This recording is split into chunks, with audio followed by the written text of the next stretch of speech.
Hi friends எல்லாரும் எப்படி இருக்கீங்க? ஆஃப்டர் லாங் டைம்ங்க மினி விளாக் போட்டு. வாங்க இன்றைக்கி ஒரு மினி விளாக் பார்த்துலாம். ஆக்சுவலாக இன்றைக்கி வெட்னஸ்டேவோட விளாக் தான். என்னோடய ஹஸ்பண்ட் வந்து கொஞ்சம் நாட்டுக்கோழி எடுத்துகிட்டு வந்திருந்தாங்க. ஸோ அதை வந்து குழம்பு வச்சிடலாம் அப்படின்னு சொல்லி தான் ரெடி பண்ணிட்டு இருந்தேன். நாட்டுக்கோழியில் வந்து கெட்டி குழம்பு வச்சு ரொம்ப நாள் ஆச்சு. ஸோ அது பண்ணிடலான்னு சொல்லி தான் ரெடி பண்ணிட்டு இருந்தேன். நாட்டுக்கோழி வந்து ஆல்ரெடி அவங்க நல்லாவே க்ளீன் பண்ணி தான் வாங்கிட்டு வந்திருந்தாங்க. இருந்தாலும் எல்லாமே நானும் ஒரு டைம் முடி எதுவும் இருக்கா அப்படின்னு சொல்லிட்டு, டஸ்ட் எதுவும் இருக்கா அப்படின்னு சொல்லிட்டு நானும் ஒரு டைம் செக் பண்ணிவிட்டு ஃபுல்லாக வாஷ் பண்ணி வச்சுட்டு அதுக்கப்புறம் நெக்ஸ்ட்டுக்கான ஸ்டெப் எல்லாமே ரெடி பண்ணிகிட்ருந்தேன். நான் எப்போவுமே வந்துட்டு மட்டன், சிக்கன் எல்லாமே வந்துட்டு மசாலா வந்து அரைச்சி தாங்க வைப்பேன். என்னோடய ப்ரீவியஸ் வீடியோ பார்க்குறவங்களுக்கு தெரியும். ஸோ அதனால் மசாலா அரைக்கிறதுக்கு எல்லாமே எடுத்து வச்சுட்டேன்.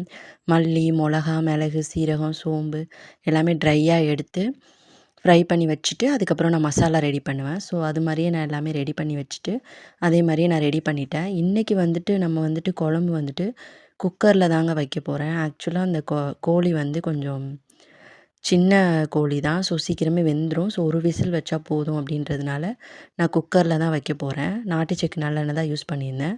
ஃபஸ்ட்டு வந்துட்டு மசாலா ட்ரை ரோஸ்ட் பண்ணி எடுத்துட்டு அதுக்கப்புறம் நான் வந்துட்டு வெங்காயம், தக்காளி, வெள்ளைப்பூடு இது எல்லாமே வதக்கிட்டு மசாலா பேஸ்ட்டு ரெடி பண்ணி வச்சுட்டேன். அதுக்கப்புறம் வந்துட்டு மறுபடியும் குழம்பு தாளிக்கிறதுக்கு அதே குக்கரில் வெங்காயம், பச்சை மிளகா, தக்காளி இது எல்லாமே போட்டு நல்லா வதக்கிட்டு அதோடு நம்ம க்ளீன் பண்ணி வச்சுருக்க கறியும் அள்ளி அதோடு போட்டுட்டு நல்லா எண்ணெய் பிரிஞ்சு கொஞ்சம் உப்பும் போட்டுட்டு நல்லா எண்ணெய் பிரிஞ்சு வர அளவுக்கு நல்லா கிண்டி விட்டுட்டு கொஞ்சம் நேரம் வெயிட் பண்ணேன். அந்த கேப்பில் வந்துட்டு கொஞ்சம் கிரேவிங்ஸாக இருந்தது. அதனால் கொஞ்சம் தேங்காய் மிட்டாய் சாப்பிட்டுட்டு நான் வந்து மறுபடியும் குக்கிங் வந்து ஸ்டார்ட் பண்ணிட்டேன்.